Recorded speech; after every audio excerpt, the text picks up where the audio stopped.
The poem of the man God, the second year of the public life. Chapter 165. The election of the 12 apostles. 16th of May, 1945. It is dawning, and the soft light whitens the mountains and seems to soften the wild mountainside. Only the gurgling sound of the foamy stream at the bottom of the valley can be heard, a sound which becomes a strange noise when echoed by the mountain and its many caves. Where the disciples have rested, there is some gentle rustling among the leaves and the herbs. The first birds to awake, or the last night birds returning to their hiding places. A group of hares or wild rabbits, gnawing at a low bush of blackberries, run away frightened by a falling stone. They then go back cautiously, moving their ears in all directions to pick up every sound, and when they see that everything is peaceful, they return to the bush. All the leaves and stones are wet with dew, and in the wood there is a strong smell of moss, mint, and marjoram.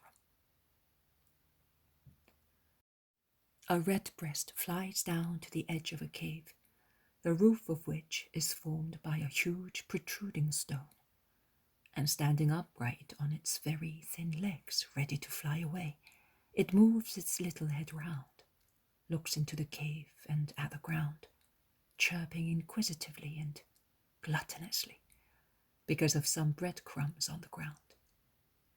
But it does not make up its mind to fly down until it sees that it has been preceded by a big blackbird, which proceeds hopping sideways and is extremely comical in its urchin-like attitude, with its profile of an old notary, who wants only a pair of spectacles to be the complete dignitary.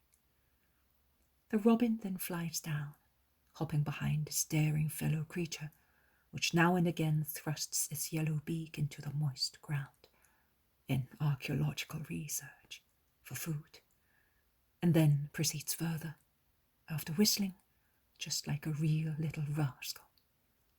The redbreast stuffs itself with the little breadcrumbs and is amazed when it sees the blackbird, which had confidently gone into the silent cave, come out of it with a cheese rind, which it knocks repeatedly against a stone to break it up and make a sumptuous meal of it. It goes back in again, has a look around, and not finding anything else, it whistles scoffingly and flies away to complete its song on the top of an oak tree in the blue morning sky. Also the robin flies away because of a noise from the interior of the cave, and it perches on a thin bough that dangles loosely. Jesus goes to the entrance of his cave and crumbles some bread, calling the little birds very gently by means of a modulated whistle, which is a very good imitation of the twittering of many birds. He then moves away, climbing higher up, and resting against a rock in order not to frighten his little friends, which soon fly down. The robin being the first, and then many more of various kinds. Jesus' stillness and also his look are such that after a short time, many birds are hopping only a few inches from him. I like to believe, also because of my own experience, that also the most distrustful animals go near people when their instincts tell them that they are not enemies but friends. The redbreast, which is now satisfied, flies to the top of the rock against which Jesus is leaning. It rests on a very thin branch of clematis, swings above Jesus' head, and seems to be anxious to descend upon his fair hair or his shoulder. The meal is now over. The riding sun gilds the mountain tops, and then the highest branches of the trees, whereas down below The valley is still in the dim dawn light. The little birds, satisfied and full, fly towards the sun and sing at the top of their voices. And now let us go and wake up these other children of mine, says Jesus, and he walks down, as his cave is the highest one, and he enters the various caves, calling the sleeping apostles by their names. Simon, Bartholomew, Philip, James, and Andrew reply at once. Matthew, Peter, and Thomas take a little longer to reply. And while Judas Thaddeus goes to meet Jesus as soon as he sees him appear at the entrance of his grotto, as he is already ready and is wide awake, the other cousin, the Iscariot, and John are fast asleep, so much so that Jesus has to shake them on their beds, made with tree branches and leaves, in order to wake them up. John, the last to be called, is so sound asleep that he does not realize who is calling him, and in the haze of his interrupted sleep he whispers, "Yes, Martha, I'm coming at once." But he returns round on his other side. Jesus smiles, sits on the rustic mattress made of foliage picked in the wood. He bends and kisses the cheek of John, who opens his eyes and is dumbfounded at finding Jesus. He sits up and says, "Do you need me? Here I am." "No, I woke you up as I did the others, but you thought it was your mother, so I kissed you as mothers do." John, half naked in his undertunic, because he used his tunic and mantle as bed covers, clasps Jesus' neck and lays his head between Jesus' shoulder and cheek, saying, "Oh, you are much more than a mother. I left her for you, but I would not leave you for her. She bore me to the earth. You are bearing me to heaven. Oh, I know." "What do you know more than the others?" "What the Lord told me in this cave. See, I never came to you, and I think my companions said it was due to indifference and pride. But I am not concerned with what they think. I know that you know the truth. I was not coming to Jesus Christ, the incarnate Son of God, but to what you are in the bosom of the fire. That is the eternal love of the most holy Trinity. Its nature, its essence, its real essence. Oh, I cannot tell. However, what I have understood in this dark, gloomy cavern, that has become so full of light for me, in this cold grotto, where I have been burnt by a featureless fire that has descended into the depths of my being, and has inflamed me with a sweet martyrdom, in this silent cave, which has, however, sung celestial truths to me. But to what you are, the second person of the ineffable mystery, which is God, and which I penetrated, because God has drawn me to himself, and I have always had him with me, and I have poured all my desires, all my tears, all my requests on your divine bosom, Word of God. Amongst the many words I have heard from you, there never was one so comprehensive as the one you told me here. You, God the Son, you, God like the Father, you, God like the Holy Spirit, you, center of the Trinity. Oh, perhaps I am blaspheming, but that is what I think. Because if you were not the love of the Father and the love for the Father, then the divine love would be missing, and the divinity would no longer be trine, and it would lack the most becoming attribute of God, his love. Oh, I have so much in here, but it is like water gurgling against a dam and cannot flow out, and I seem to be dying of it. So violent and sublime is the turmoil in my heart, since I have understood you. But I would not like to be freed of it for the whole world. Let me die of that love, my sweet God. John smiles and weeps, panting, inflamed by his love, relaxing on Jesus' chest, as if it were exhausted by his ardor. And Jesus caresses him, burning with love himself. John composes himself, and with deep humility he begs, "Do not tell the others what I told you. I am sure that they too have lived with God as I did during these past days. But leave the stones of silence on my secret." "Do not worry, John. No one will be aware of your wedding with the love. Get dressed. Come, we must leave." Jesus goes out onto the path where the others are already gathered. Their faces look more venerable and serene. The old ones look like patriarchs. The younger ones have a maturity and dignity, which were previously concealed by their youth.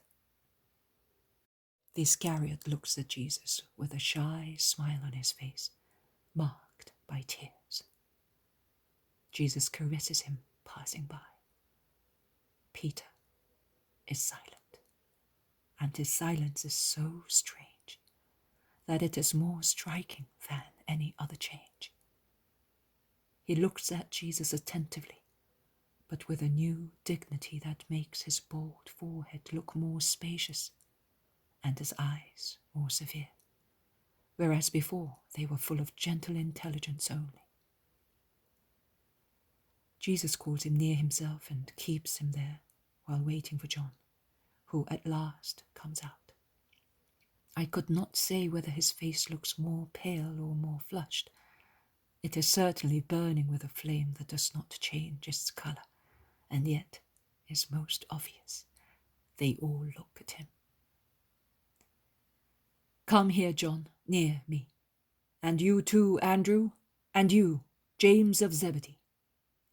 Then you, Simon, and you, Bartholomew, Philip, and you, my cousins, and Matthew. Judas of Simon here, in front of me. Thomas, come here. Sit down. I must speak to you."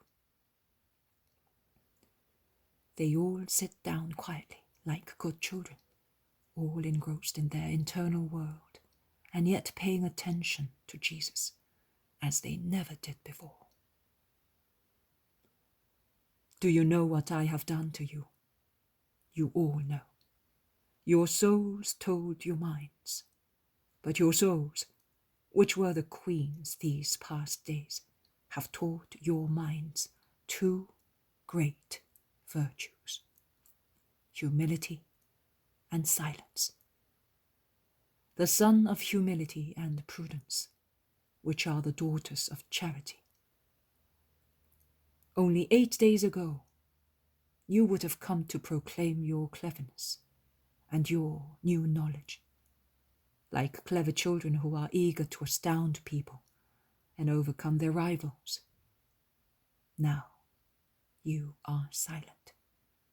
You have grown from children to adolescents, and you are already aware that such a proclamation might humiliate a companion who was perhaps less helped by God, and therefore you do not speak. You are also like pubescent girls. The holy reserve concerning the change that revealed the nuptial mystery of souls with God was born in you. These caves seemed cold, hostile, and repulsive on the first day. Now you are looking at them as if they were bright-scented nuptial rooms. You have met God in them. Before, you were aware of him, but you did not know him in the intimacy that blends two into one. Amongst you, there are some who have been married for years, some who have had but a disappointing relationship with women, some who are chaste owing to various reasons. But the chaste ones now know what perfect love is, as the married ones know. Nay, I can say that nobody knows what perfect love is, as he who is unaware of carnal lusts. Because God reveals himself in his fullness to the pure, both because he takes delight in giving himself to those who are pure, as he, the most pure one, finds part of himself in the creature free from lust, and because he wishes to compensate the creature for what it denies itself for his love. I solemnly tell you that because of the love I have for you, and of the wisdom I possess, if I did not have to accomplish the work of the Father, I would keep you here and be with you, isolated, as I am sure that I would soon make great saints of you, and you would no longer be subject to confusion, defections, failures, slackening, recurrences. But I cannot. I must go, and you must go. The world is waiting for us. The desecrated and desecrating world, which needs teachers and redeemers, is waiting for us. I wanted you to know God, so that you may love him more than you love the world, which with all its affections is not worth one single smile of God. I wanted to make it possible for you to meditate on what the world is and what God is, so that you may yearn for what is better. At present you are yearning only for God. Oh, I wish I could secure you in your yearning of the present moment. But the world is waiting for us, and we shall go to the world which is waiting for us for the sake of the holy charity that by my order is sending you to the world as it sent me. But I implore you, lock in your hearts like a pearl in a coffer, the treasure of the past days in which you have examined, cured, elevated, renovated, and united yourselves to God.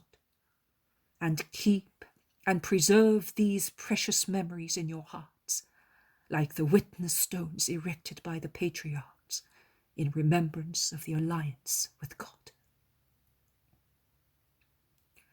As from today, you are no longer my favorite disciples, but the apostles, the chiefs of my church. All the hierarchies of the church throughout centuries shall descend from you and will call you masters, having as their master your God in his treble power, wisdom, and charity. I have not chosen you because you are the most worthy, but for a number of reasons that you need not know now.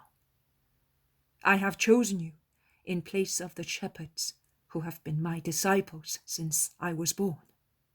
Why did I do it? Because it was right to do so. Amongst you there are Galileans and Judeans, learned and unlearned, rich and poor people. And that is because of the world, that it may not say that I have chosen one category only.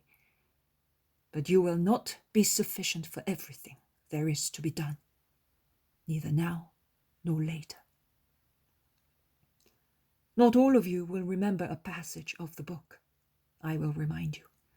Book 2 of Chronicles, chapter 29, tells how Hezekiah, king of Judah, had the temple purified.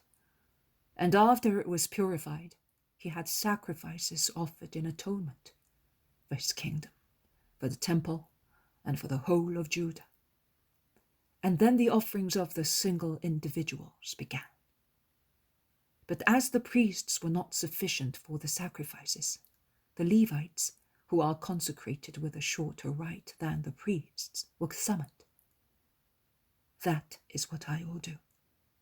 You are the priests who have been prepared by me, the eternal pontiff, diligently and for a long time. But you will not suffice for the work, which is much more extensive than the sacrifice of the offerings of individuals to the Lord their God. I will therefore associate you, the disciples who will remain such, those who are waiting for us at the foot of the mountain, those who are already higher up, those who are spread all over Israel, and that later will be spread all over the world. They will be entrusted with equal tasks, because the mission is only one, but their position will be different in the eyes of the world, but not in the eyes of God, where there is justice, so that the obscure disciple, ignored by the apostles and by his brethren, who lives a holy life taking souls to God, will be greater than a known apostle who has only the name of apostle and lowers his apostolic dignity for human purposes. The task of the apostles and disciples will still be the same as the task of the priests and Levites of Hezekiah: to perform the rites of the cult, to demolish idolatries, to purify hearts and places, to preach God and his word. There is not a more holy task on the earth, neither is there a dignity higher than yours. That is why I say to you, listen to yourselves and examine yourselves. Woe betide the apostle who falls. He drags many disciples with him, and they drag a greater number of believers, and the ruin grows larger and larger, like a falling avalanche or a ring that expands on the lake when several stones are thrown in the same spot. Will you all be perfect? No. Will the spirit of the present moment last? No. The world will throw its tentacles to choke your souls.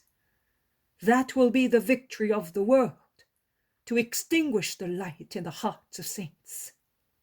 The world, a son of sin for 5/10, a servant of Satan for 3 more tenths, indifferent to God for the remaining 2/10.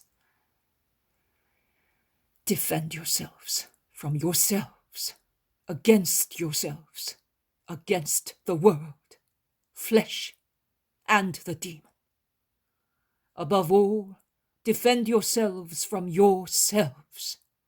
Stand on your guard, my children, against pride, sensuality, duplicity, tepidity, spiritual drowsiness, and against avarice.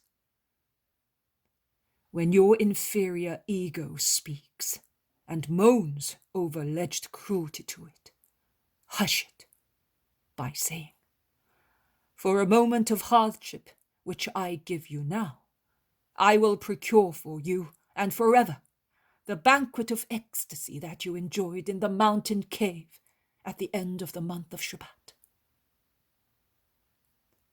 Let us go. Let us go and meet the others, whom in large numbers are awaiting my coming.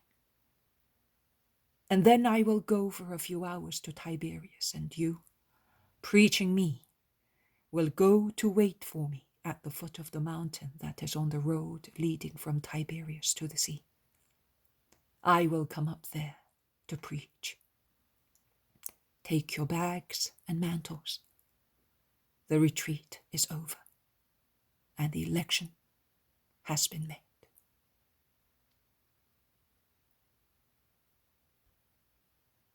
May 17th, 1945. Jesus says, "You are not feeling well, and I will leave you in peace. I only wish to point out to you how a sentence omitted or a word wrongly copied can alter everything. And you, my writer, are alive and can make the correction at once. So consider and try to understand how 20 centuries have deprived the gospel, the apostolic gospel, of parts that did no harm to the doctrine, but prevented it from being easily understood. This, if we go back to the origin, we find that it is still the work of disorder, explains many things and lends itself to the children of disorder for so many more things. And you can see how easy it is to make errors in copying. Little John, be good today. You are a broken flower. I will come later and mend your stalk. I need the tears of your wound today. God is with you.